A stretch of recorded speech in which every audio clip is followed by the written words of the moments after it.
Habib Husain bin Muhammad bin Thohir bersama Mbah Hasyim Asy'ari itu menyarankan agar membuat konun di Bangil. Konon asasi itu adalah ceramah Kiai Haji Hasyim Asy'ari dalam muktamar yang pertama 1 tahun setelah NU berdiri. Jadi bukan dibuat sebelumnya. Setelah membuat konun, terjadilah deklarasi 1912. Di 1912 terbentuklah Nahdlatul Ulama. Padahal jelas dalam kalender Masehi itu 1926. Dan kemudian pertama kali membentuk Ansor di Pasuruan, dipimpin oleh seluruh habaib dan syarifah. Ketua Umum Ansor, sahabat Adin, panjenengan bisa menegur. Assalamualaikum warahmatullahi wabarakatuh. Salam jumpa, salam sejahtera untuk Anda semua. Salam persaudaraan dari KB Aras 9 Channel. Kembali saya menyapa Anda, saudara-saudaraku, dan dalam kesempatan kali ini kembali saya akan mengulas mengenai pengaburan sejarah Nahdlatul Ulama.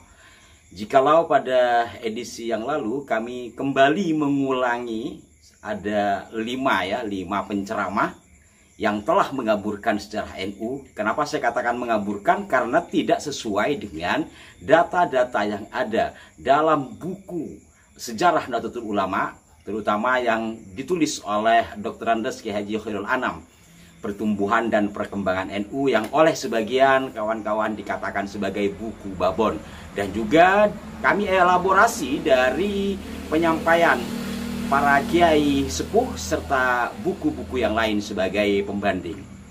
Nah, kalau pada edisi tersebut ada seorang dari kalangan Ba'alwi bermarga Al-Haddad yang mengatakan sama juga dengan apa yang disampaikan oleh Bahar berkenaan dengan konon asasi. Ini juga pernah kami ulas sekitar 1 tahun yang lalu. Pada intinya kalau konon asasi dikatakan atas masukan dari seorang Ba'alwi, atau di dalam konon asasi itu ada 5 nama Habib katanya yang memberi restu, itu semua tidak benar. Kalau toh Mbah Hasyim Asy'ari dalam konon asasi itu menyebut nama seorang Habib, itu adalah bagian dari penyemangat, ya. Hanya kutipan. Dan harus pula diketahui bahwa yang disebut konon asasi itu adalah rangkaian ceramah Kiai Haji Hasyim Asy'ari dalam muktamar yang pertama sekitar 1 tahun setelah NU berdiri.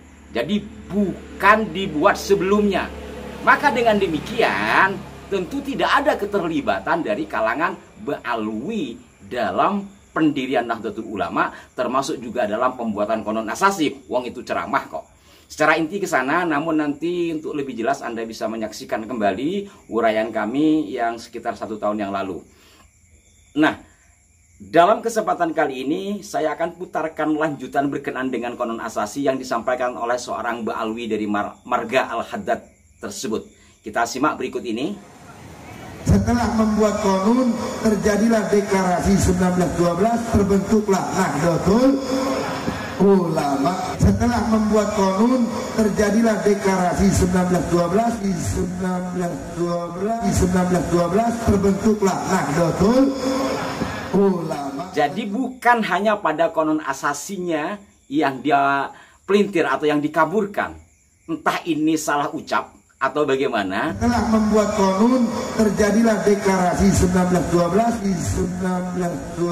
1912 padahal jelas dalam kalender Masehi itu 1926.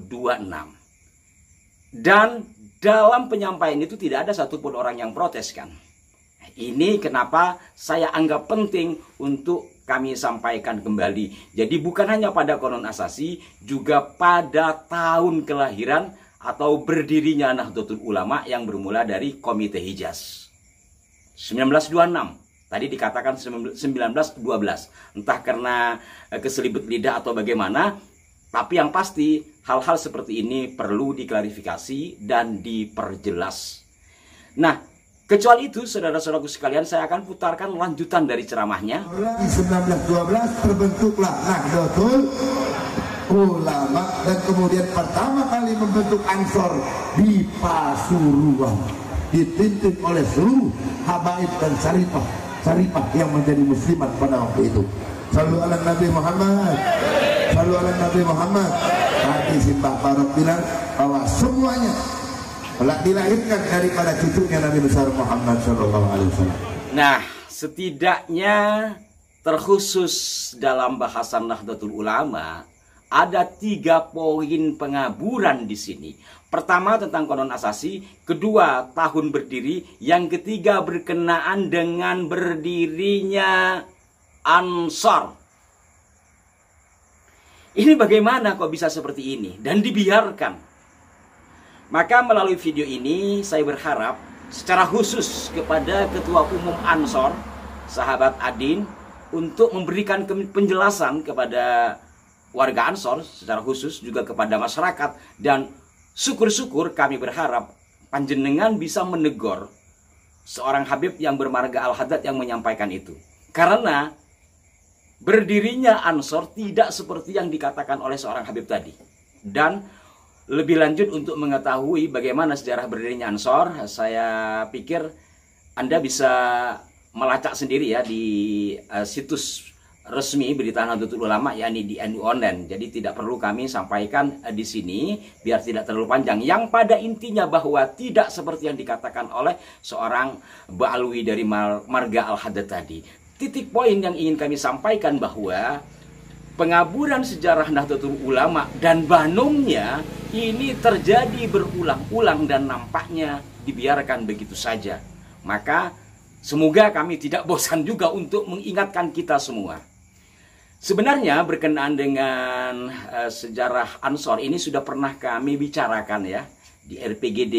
Dalam acara Rijalul Ansor kami sempat sampaikan apa yang disampaikan oleh seorang Habib tadi kepada pengurus ya, tapi ya sampai hari ini belum ada tindakan. Tetapi kalau untuk Ketua Umum sahabat Adin, saya belum menyampaikan. Semoga video ini sampai dan semoga ada tindakan. Karena apa? Ya karena itulah tugas kita bersama.